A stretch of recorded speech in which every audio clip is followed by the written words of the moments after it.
حسن کے والد علی کو سیدہ فاطمہ کے ساتھ نکاح کی ترغیب کس نے دی؟ یہ سیدنا صدیق اکبر کا کارنامہ ہے۔ سیدہ فاطمہ کے ساتھ نکاح کی ترغیب ہی سیدنا ابوبکر نے دی۔ ساری کتابوں میں لکھا ہوا کہ ایک مرتبہ مسجد نبوی میں سیدنا ابوبکر، عمر، سعد بن معاذ مسجد نبوی میں جمع تھے، کیونکہ نبی کریم صلی اللہ علیہ وسلم کے بہت زیادہ قریب سمجھے جاتے تھے۔ باتوں ہم بھی جب آپس میں بیٹھتے ہیں ہماری بھی باتیں ہوتی ہیں نا، باتوں میں بات چل نکلی سیدہ فاطمہ کے نکاح کی۔ اچھا، تو ان تینوں نے کہا، یعنی سیدنا ابوبکر، سیدنا عمر، سیدنا سعد بن معاذ رضی اللہ عنہ، ان تینوں نے کہا کہ بہت سارے لوگ انصار میں سے بھی بڑے بڑے سردار، قریش کے سردار بھی سیدہ فاطمہ کے نکاح کے متعلق بات کرنے کے لیے نبی کریم صلی اللہ علیہ وسلم کے پاس گئے ہیں، لیکن آپ نے آمادگی ظاہر نہیں کی۔ یہ تو میں بتا دیا احادیث کے الفاظ ہے، ٹھیک ہے۔ اور کہا کہ نبی کریم صلی اللہ علیہ وسلم نے فرمایا کہ فاطمہ کا نکاح کا معاملہ میں نے اللہ کے سپرد کیا ہے، اللہ کا حکم ہوگا تو یہ ہوگا۔ پھر بات چلی، انہوں نے کہا نسب کے حساب سے، قربت کے لحاظ سے، رشتہ داری کے لحاظ سے سب سے قریب نبی کریم صلی اللہ علیہ وسلم کے سیدنا علی ہیں، سیدنا علی ہیں۔ اب بات کرنے کے لیے علی کیوں نہیں جاتے نکاح کے لیے؟ کہا کہ علی کی غربت مانع ہے، علی تنگدست ہے، علی کے پاس کچھ بھی نہیں ہے، علی غریب ہے۔ تو اب ان تینوں بزرگوں نے سوچا اسی وجہ سے شاید علی نبی کریم صلی اللہ علیہ وسلم کے پاس رشتہ مانگنے کے لیے نہیں جا رہے، کہ میرے پاس کچھ بھی نہیں ہے، میرا اپنا گزارا مشکل سے ہو رہا ہے، گھر والی ہوگی تو کیسے گزارا ہوگا۔ اچھا، یہ کہہ کر تینوں سیدنا علی کے گھر گئے۔ کون؟ ابوبکر، عمر، سعد بن معاذ سیدنا علی کے گھر گئے۔ پتہ چلا سیدنا علی اپنے گھر نہیں ہیں، کدھر گئے ہیں؟ وہ مزدوری کرنے کے لیے گئے۔ کہاں مزدوری کرنے کے لیے گئے؟ یہودی کے باغ میں۔ وہاں گئے تو دیکھا سیدنا علی یہودی کے باغ میں مزدوری کر رہے ہیں، اپنے اونٹ کے ساتھ پانی کی سینچائی کر رہے ہیں۔ پانی سینچنا سمجھتے ہیں؟ کنویں میں سے پانی نکالنا کسی جانور کے ذریعے۔ سیدنا علی یہودی کے باغ میں کھجوروں کے اجرت کے عوض مزدوری کر رہے ہیں۔ ابوبکر، عمر، سعد بن معاذ گئے، علی سے ملے، علی سے ملے۔ جیسے ہمیں اپنے دوستوں کے بارے میں ہوگا، ہم اپنے دوست سے مل کر چلے گئے، یہ دوست ہے سارا آپس میں۔ ابوبکر، عمر، عثمان، علی، سعد بن معاذ یہ اپنے دوست ہیں۔ علی پوچھا خیریت کیسے؟ کہا تھا کہ ہم اس لیے آئے ہیں کہ ہمیں پتا ہے آپ نبی کریم صلی اللہ علیہ وسلم کے نسب کے لحاظ سے سب سے زیادہ قریب ہیں، آپ سگے چچا ہیں، اور ہمیں یہ بھی پتا ہے کہ آپ صلی اللہ علیہ وسلم کے دل کی آمادگی یہ کہ علی اور فاطمہ کا نکاح ہو، لیکن آپ غربت کی وجہ سے، تنگدستی کی وجہ سے اس رشتہ کے لیے نہیں جا رہے۔ سیدنا علی کی آنکھوں میں آنسو آ گئے، کہا یار یہی بات ہے، یار یہی بات ہے۔ ابوبکر، عمر نے حوصلہ دیا، ابوبکر، عمر نے حوصلہ دیا۔ سیدنا علی ان کے ساتھ کے اپنے گھر آئے، اپنے گھر میں اونٹ باندھا، اپنے جوتے پہنے اور نبی کریم صلی اللہ علیہ وسلم کے گھر گئے۔ آپ صلی اللہ علیہ وسلم نے ہنس کر استقبال کیا، پوچھا علی کیسے آنا ہوا؟ علی کو بٹھایا، کہا علی کیسے آنا ہوا؟ اچھا، یہ بات ایک سمجھے، یہ علی پتہ نبی کریم صلی اللہ علیہ وسلم کون سے گھر گئے تھے؟ یہاں عائشہ رہتی تھی، سیدہ عائشہ کے گھر گئے۔ اگر دشمنی ہوتی نا، میرے اور آپ جیسے لوگ جو اپنے آپ کو بڑا غیرت مند سمجھتے وہ دشمنوں کے گھر نہیں جاتے۔ علی سے زیادہ غیرت مند کوئی نہیں تھا۔ علی نبی کریم صلی اللہ علیہ وسلم اس گھر کے جہاں سیدہ عائشہ رہتی تھی، حجرہ عائشہ جیسے اپنے اہتمام کر کے آپ نے پوچھا علی کیسے آنا ہوا؟ انہوں نے کہا کہ رسول اللہ آپ کو پتا ہے میں بچہ تھا، ایمان لایا، پھر گھروں میں مخالفت کی، میں آپ کے ساتھ رہا، پھر تو نے دیگر جب ہجرت کی تب آپ کے ساتھ رہا، ہجرت کے موقع پر اسلام کی خدمات کروائی، نبی کریم صلی اللہ علیہ وسلم علی آپ تو اس سے بھی زیادہ بہتر ہیں. علی کو حوصلہ ہوا, کہا علی اور کوئی بات؟ اے رسول اللہ میرا دل کرتا ہے کہ میں آپ کے گھر سے نکاح کروں, آپ کے گھر سے نکاح کروں. آپ صلی اللہ علیہ وسلم نے کہا یہ تو بڑی اچھی بات ہے, لیکن پہلے میں جا کر فاطمہ سے پوچھوں گا. یہ بات چیت ہو گئی, علی واپس آ گئے. آپ صلی اللہ علیہ وسلم حضرت فاطمہ کے گھر آئے. سیدہ فاطمہ نے آپ کے جوتے اور چادر اتاری. حدیث میں سارے الفاظ آتے ہیں.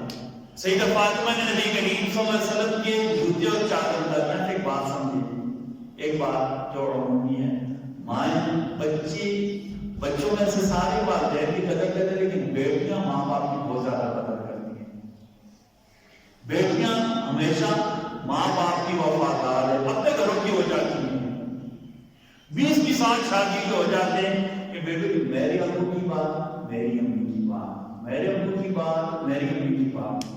بیٹے اس معاملے میں کوتا ہوتے ہیں, سب نہیں ہوتے, لیکن عمومی طور پر مردوں کا رویہ ماں باپ کے ساتھ تھوڑا بدل جاتا ہے.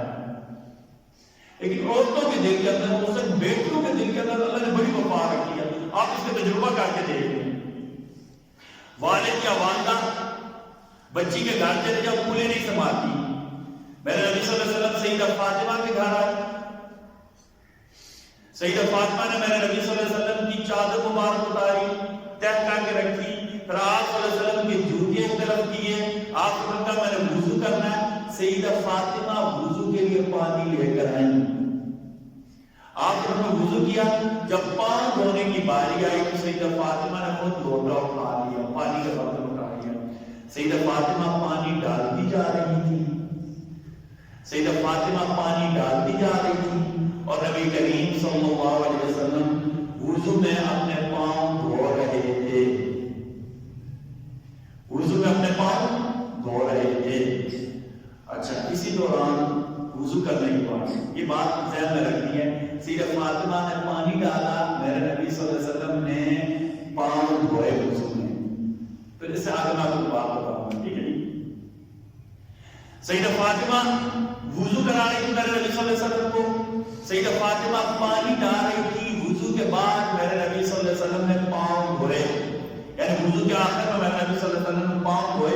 اور یہ پانی کس نے ڈالا؟ فاطمہ نے ڈالا. اس کے بعد میرے نبی صلی اللہ علیہ وسلم نے فاطمہ سے کہا کہ علی, میرا خیال ہے کہ علی کے ساتھ آپ کا نکاح کر دوں. سیدہ فاطمہ خاموش ہو گئی. آپ نے اللہ اکبر کہا اور کہا کہ تمہاری لڑکی کا خاموش ہو جانا اس کی رضامندی ہے.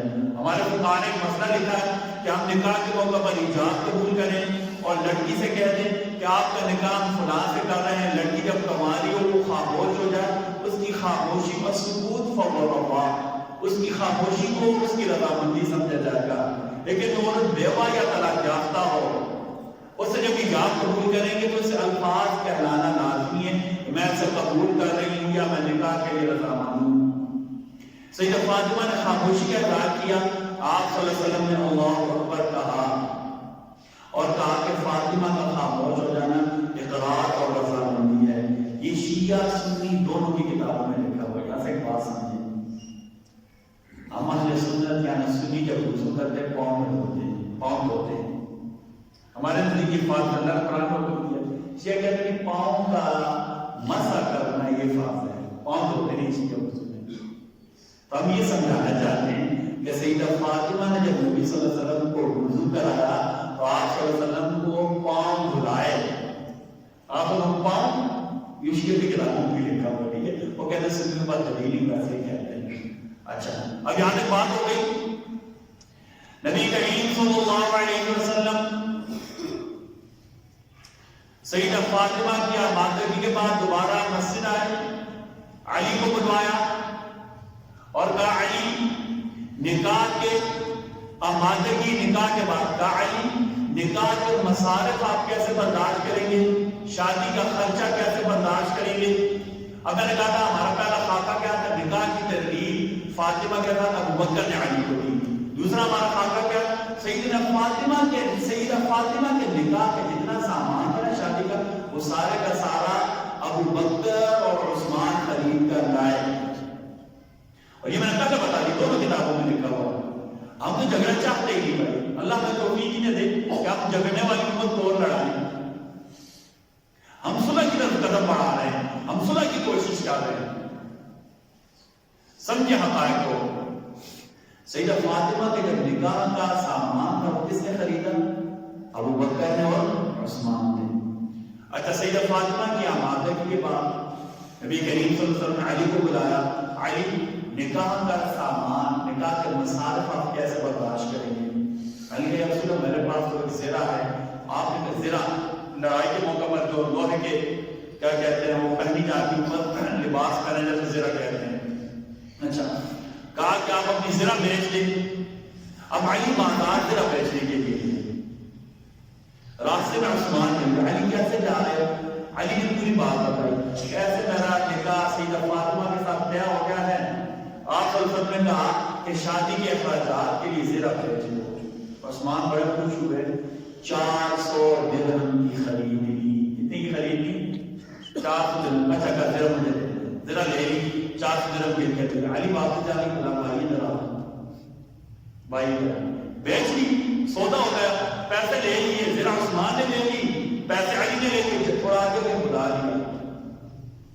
کہا بھائی ذرا، کہا آپ بھی ہمارے بھائی ہیں، آپ کی شادی ہو، اللہ نے ہمیں مال و دولت دیا ہوا ہے، اس میں ہمارا حصہ بھی ڈال دے، زرہ بھی واپس کر دیں۔ یعنی دوسرے الفاظ میں سیدنا علی کی شادی کے سارے اخراجات کس نے برداشت کیے؟ عثمان رضی اللہ عنہ وارضاہ نے۔ کتنی محبت، کتنی دوستی تھی، کتنا بھائی چارہ تھا۔ 400 درہم دیے تاکہ علی برا محسوس، ویسے دے دو سکتے علی برا محسوس کرتے، سودا کیا، زرہ لے لی، تو واپس جانے کے زرہ بھی واپس کر دی۔ سیدنا علی کے پیسے لیے 400 درہم، 400 چاندی کے سکے لیے، نبی کریم صلی اللہ علیہ وسلم کے پاس تشریف لے آئے، آپ کو سارے دے دیے۔ آپ صلی اللہ علیہ وسلم نے کس کو بلایا تھا؟ حضرت ابو بکر کو بلایا، علی سے پیسے لے لیے، اور کس کو بلایا؟ حضرت ابو بکر کو بلایا، اور ان کے ساتھ ان کی مدد کے لیے 2 بندوں کو بلایا، حضرت عمار کو اور حضرت بلال رضی اللہ عنہ کو بلایا۔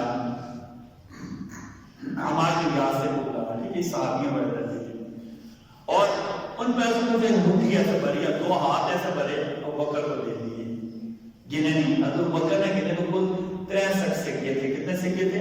63 اشرفیہ تھی، 63 درہم تھے۔ اچھا، کہا کہ فاطمہ کے نکاح کے لیے سامان خرید کر لے آئے ہیں۔ بھائیو، آپ صلی اللہ علیہ وسلم نے فاطمہ کے نکاح کا، علی کے ساتھ نکاح کا سامان خریدنے کے لیے پیسے کس کو دیے؟ ابو بکر کو۔ پیسے کس کے تھے؟ عثمان کے تھے۔ اچھا، ابو بکر، اچھا ہاں، جب علی نے بتایا کہ عثمان نے میرے ساتھ ایسے کیا، زرہ بھی مجھے واپس کر دی، 400 درہم بھی دے دی، تو آپ نے جھولی اٹھا کر عثمان کے لیے دعا کی۔ جو کسی کے داماد کے لیے یا کسی کی بیٹی کے رشتے کے لیے اتنا خرچہ کرے، ان کا حق بنتا ہے ان کے لیے دعا دی جائے۔ اور پھر اتنا تعلق بھی نہیں کہ میرا نبی صلی اللہ علیہ وسلم کے 2 داماد تھے، سیدنا عثمان، آپ نے عثمان کے لیے دعا کی۔ سیدنا علی نے پیسے دیے، آپ نے پیسے مٹھی بھری، ابو بکر کو دے دیے، کہا فاطمہ کے جہیز کے لیے سامان ہے۔ یہاں سے ایک بات، نکاح کی باری آئی، علی پیسے لائے، علی کو پیسے عثمان نے دیے 400 درہم۔ ابو بکر کو نبی کریم صلی اللہ علیہ وسلم نے بلایا، ابو بکر میری بیٹی کے گھر کے لیے سامان خرید کر لائیں۔ ابو بکر کے ساتھ بلال اور عمار کی ریاست بھی تھے، سامان خریدنے کے لیے گئے۔ ابو بکر کچھ سامان خود خریدتے، بلال اور عمار جب سامان خریدتے پہلے آ کر ابو بکر کو دکھاتے۔ ابو بکر تاجر تھے نا، کیا کہتے ہیں، سیدنا صدیقہ کو پوچھا کری سامان ٹھیک ہے تو فاطمہ کے لیے خریدنا ہے۔ ابو بکر اگر توثیق کرتے ٹھیک ہے تو خرید لیتے، ورنہ چھوڑ دیتے۔ ابو بکر اگر توثیق کرتے تو خرید لیتے، ورنہ چھوڑ دیتے۔ اچھا، اب یہ سامان کیا کیا خریدا؟ سیدنا صدیقہ اکبر نے یہ سامان خریدا، ساری کتابوں میں لکھا ہوا، 7 درہم کی ایک قمیص خریدی سیدہ فاطمہ کے لیے، 4 درہم کی ایک چادر لی، ایک خیبر مدینہ سے 20 کلومیٹر ہے نا، خیبر کا بنا ہوا سیاہ کڑھائی والا دوپٹہ خریدا۔ اچھا، 2 گدے خریدے، ایک گدے میں گھریڑ کی اون بھری ہوئی تھی، دوسری گدے میں کھجور کے پتے بھرے ہوئے تھے، ایک موٹا کپڑا خریدا، ایک چمڑے کا مشکیزہ خریدا، دودھ کے لیے لکڑی کا ٹالا خریدا، ایک گھڑا خریدا پانی پینے کے لیے، اور مٹی کے کچھ کوزے یا مٹی کے کچھ پیالے لیے۔ یہ سیدنا صدیق اکبر نے حضرت علی کے نکاح کے لیے اور سیدہ فاطمہ کے گھر کے لیے سامان خریدا۔ نکاح کی ترغیب جو ابو بکر نے دی، شادی کا خرچہ کس نے برداشت کیا؟ حضرت عثمان رضی اللہ عنہ۔ کتنے مثالی تعلقات۔ اور پھر فاطمہ کی نکاح کے لیے، فاطمہ کے گھر کے لیے جتنا سامان تھا، نبی کریم صلی اللہ علیہ وسلم نے ابو بکر کو پیسے دیے۔ ابو بکر، میری بیٹی کی شادی ہو رہی ہے، بیٹیوں کی شادی کے اوپر جن کے اوپر اعتماد ہوتا ہے انہیں ہی پیسے دیے جاتے ہیں۔ میری بچیاں بھی ہیں، آپ کی بچیاں بھی ہیں، نکاح ہوا، ہماری بہنوں کا نکاح ہوا، ہم اعتماد والوں کے علاوہ کسی کو قریب نہیں آنے دیتے۔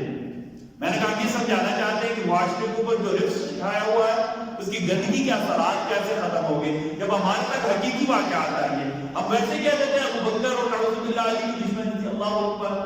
بھائیو، ابو بکر نے تو علی کے نکاح کا بندوبست کیا، عثمان نے علی کے نکاح کا خرچہ اٹھایا، فاطمہ کے گھر کے لیے سامان کو لے کر آئے ابو بکر رضی اللہ عنہ۔ اچھا، اب آگے چلتے ہیں۔ اب نکاح کی بات آ گئی، اب نکاح کی بات آ گئی۔ اللہ اکبر۔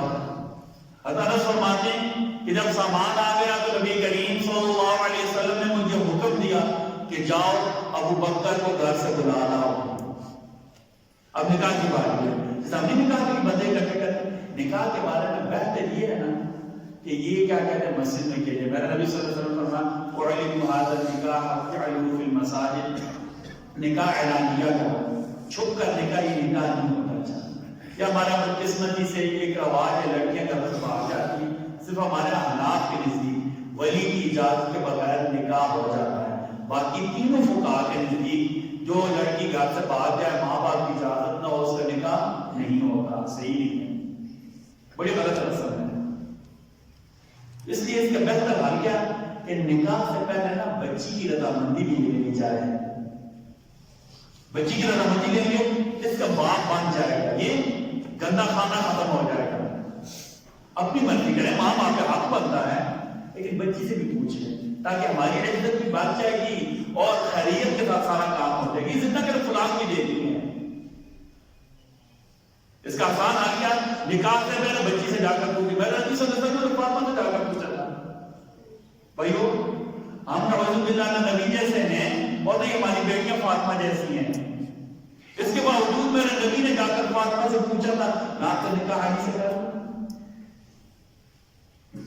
اچھا، اب نکاح کی باری آئی، مسجد میں جمع ہے۔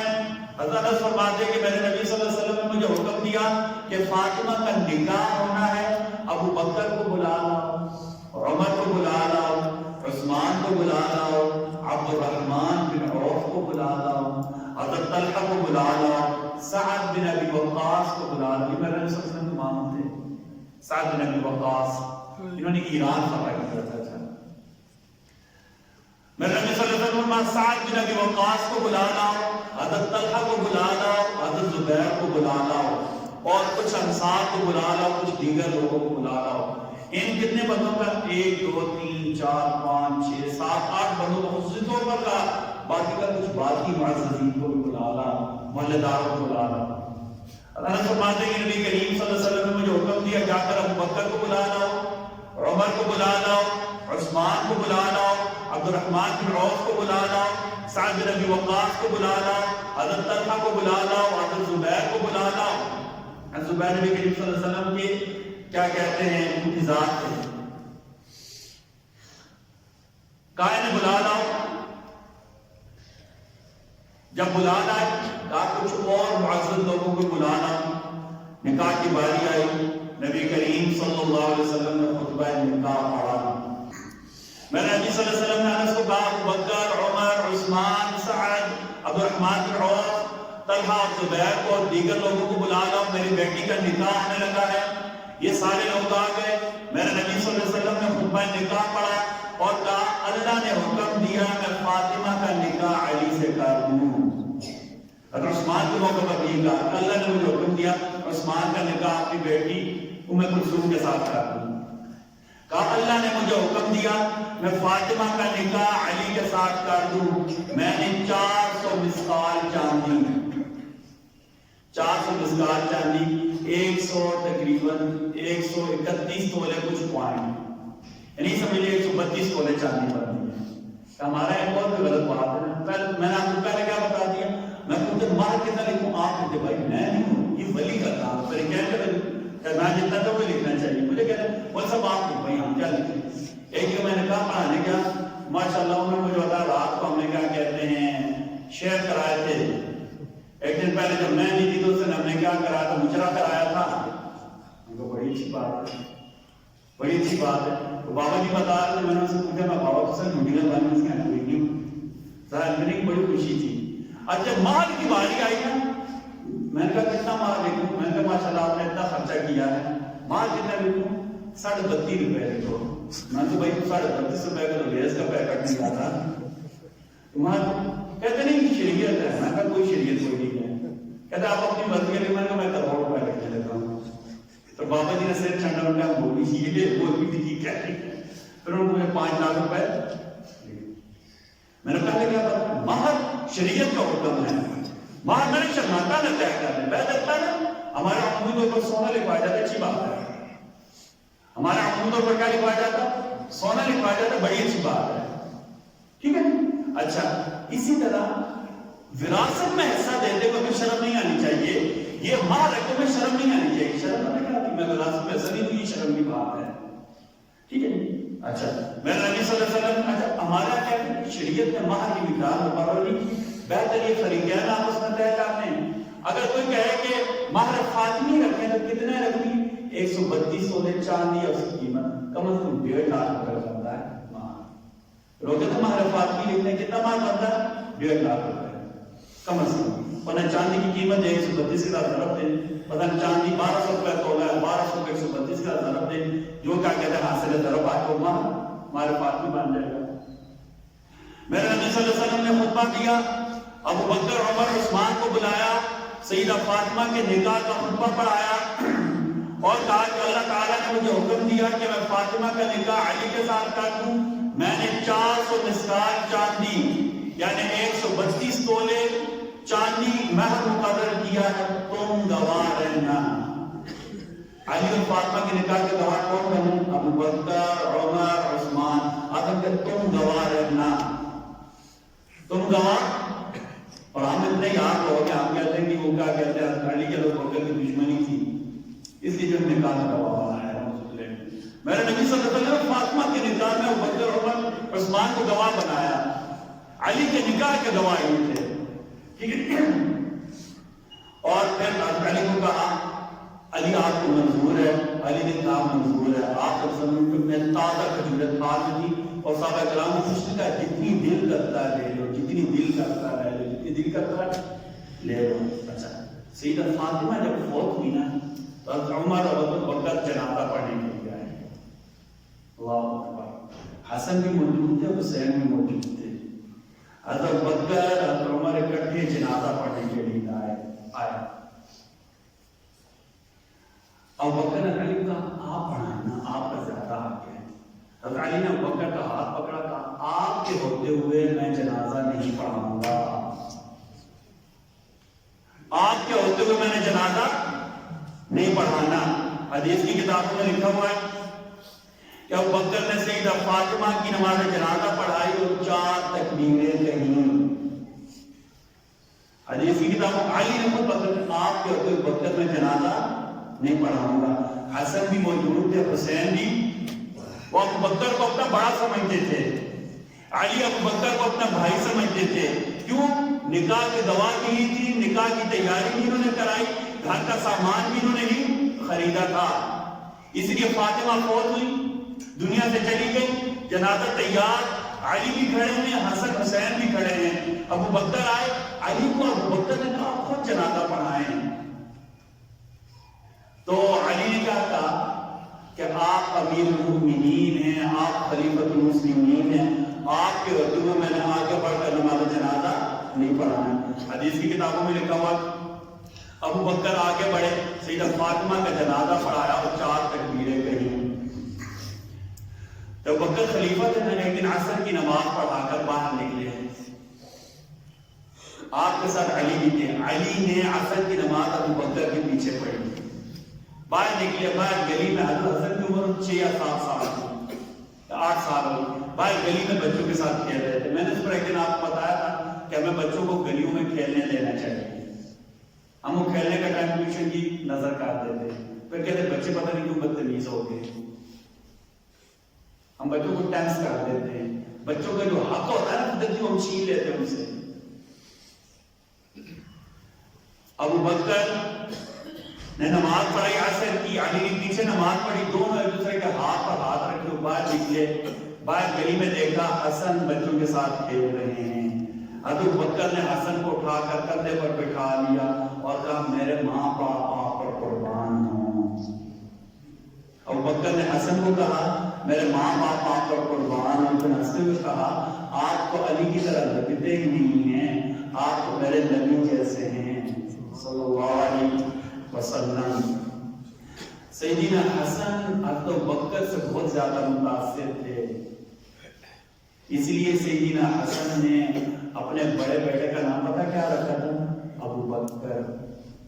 سیدنا حسن کے بڑے بیٹے کا نام کیا تھا؟ ابو بکر۔